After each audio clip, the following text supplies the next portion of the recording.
adarraren seinalea, eta hasi da katea, ezta?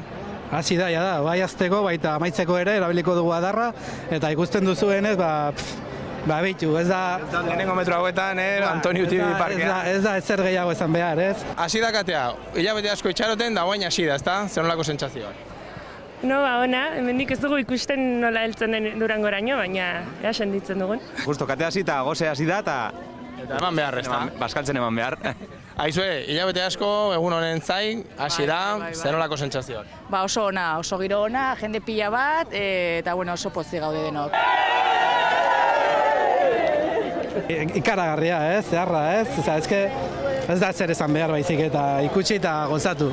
Antolaketa zabala izan da, baina martxan dago, ezta? Bai, hemen gaude milaka eta milaka pertson aurrera eramaten, aber nola bukatzen duen hau. Familia hau dugu, hemen, Iruñan lehendabiziko metroa hartu duena, ezta? Bai. Nolako sentsazioak hemen lehenengo metro hauetan? Pues gaude pixka bat urduri eta posik, ze hauekin primeran pasatzen ari gara eta hori.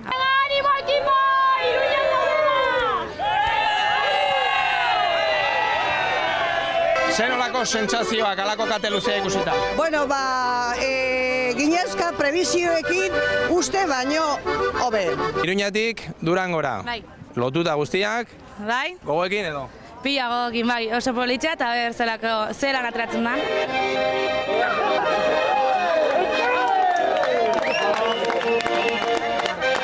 Hemen jende gehiagi elkartu gara, ez? Iruñan ez dakit beste tokitan zema jende gongo den, baina gorko sentimendua da herri baten sentimendua. Festa hau milaka pertson herri ezberdinetakoa, ideologia ezberdinetakoa elkarrekin hau unkigarria da. Kate bat ez, bat baino gehiago hemen, behintzat zati honetan. Bai, pentsatu dugu, joan eta etorri berriz Durangoraino, baina ez dakit iritsiko garen. Orberdia ja bukatuko da, eta egitaldi honek izango du iraganeako zue gaztea zarete eta zuek jasoko dezue honen usta.